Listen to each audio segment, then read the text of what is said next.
All right, here we are. This is July 2nd, 2025. I'm here with John Hell. This is Haight Ashbury Radio, brought to you by Haight Street Voice and the space that we're in, this beautiful Doolan-Larson building. And thank you, SF Heritage, for letting me occupy this space through the end of the year. I am so grateful to bring the essence of the Grateful Dead. They're on my mind too. The Haight Ashbury to people, past, present, into the future. Here's John Hell, and welcome. He runs Radio Valencia. I do. You tell us what you do, man. Oh my gosh! Well, hey. Oh, that's fun. Thanks, Linda. Hey, Thanks for I having love me. you. We were in a play a million years ago. Oh We'll my talk gosh! about that later. Should tell you all about it. Yeah. Wow. Yeah. Thanks. Radio is. That's my blood. So I started Radio Valencia in San Francisco back in 2010. So about to turn 15 years old in August.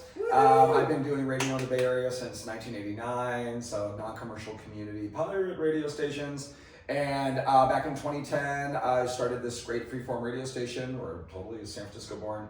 Kind of like we're hoping this will be something like that. Yeah, totally. Yeah. Of course. And we don't know what we're doing, basically. Hey, seat of our pants is the best kind. So, burn it out. And anyway, we're currently located over 3227 22nd Street. We're right next door to Makeout Room. I'm really excited because we're a storefront radio station. Yay. How awesome is that? I love having the door open. I'm on Monday nights, 8 to 10 p.m. Pacific. Hell's Kitchen Radio, and my whole thing is like any genre. I play everything up and down. But it's really funny. My favorite band ever is the Grateful Dead. I'm a Dead freak. There you go. Dead Nice. freak. Nice. Dead freak. Dead freak. Did you know they're coming? And yet I hardly play them ever on my show.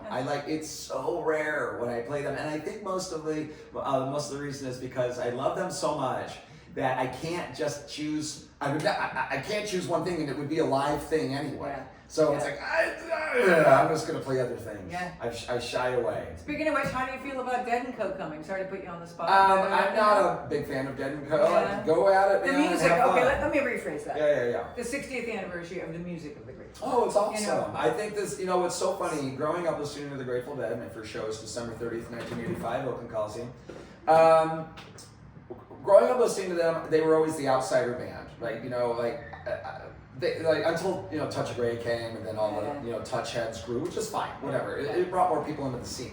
But they were always the band that they were always outside. They were an acquired taste, and people who didn't know them or didn't think of them or weren't aware of them would make fun of others who were into them in my scene. And I grew up in the Bay Area, so in my scene, and so for me, I and my friends who were really into them, we didn't look at them as a band. We looked at them as our band. They're our band. And even reading every single book I have, including yours. Thanks, nice plug. I have. There it is. Check it out. From us, it was it's our band. Now, the circle is wide. There's a lot of us in the family. But it was it's okay if not everybody loves them. It's Jerry's line about black licorice. Yeah. And so for me, now I'm looking at it 60 years on and looking at all their influences. And I go, oh, wait a minute. Now, everybody thought that the band in Bill and Ted's Excellent Adventure, what was that band called? I can't remember. That was the band in that movie. They were the ones saying this was the band that was going to be the band for eternity. Yeah. And that was the band that moved humanity forward. Yeah.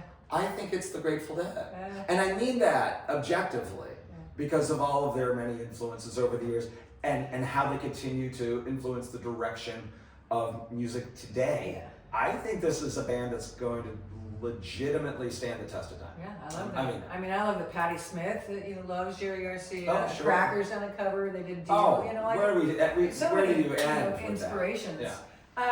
And kind of segueing over to this beautiful building that we're in right now. Love it. It's pretty. We're on that corner, kids, ladies and gentlemen. That corner.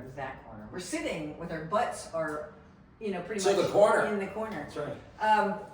What would you love to see this besides Haight Ashbury Radio, of course? We've already occupied, but above and beyond this, what would you love this building to become?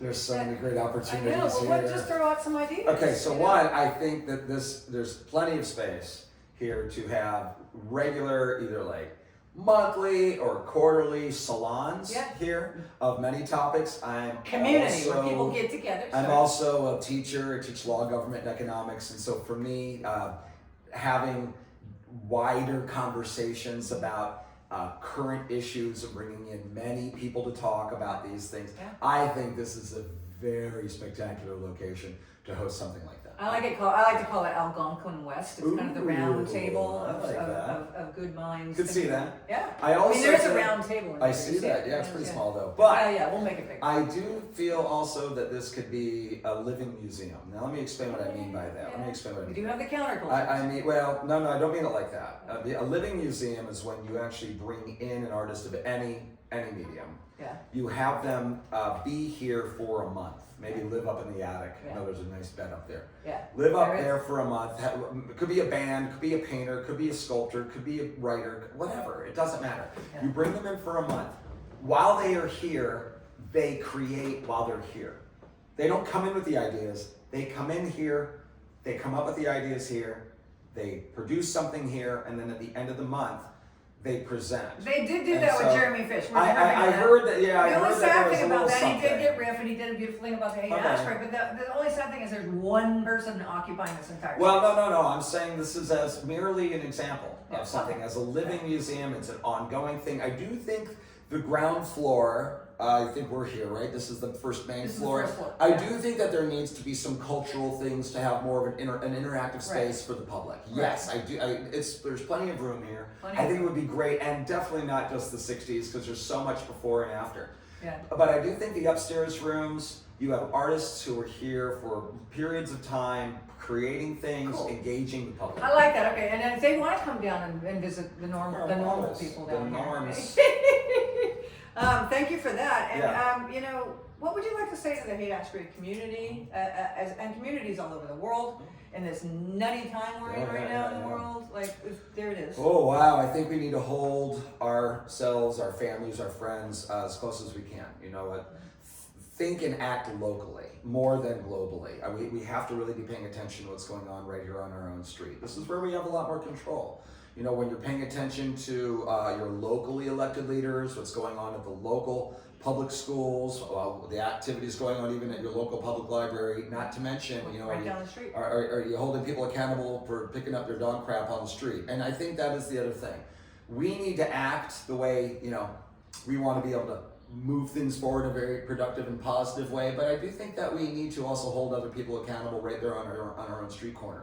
And I think we can do that in a really positive way. I don't think that we need to always be aggressive in the way that we try to assert ourselves. Yeah. So I do think that that's a big deal about like what's going on even, say here in the Haight, it's a historical hub.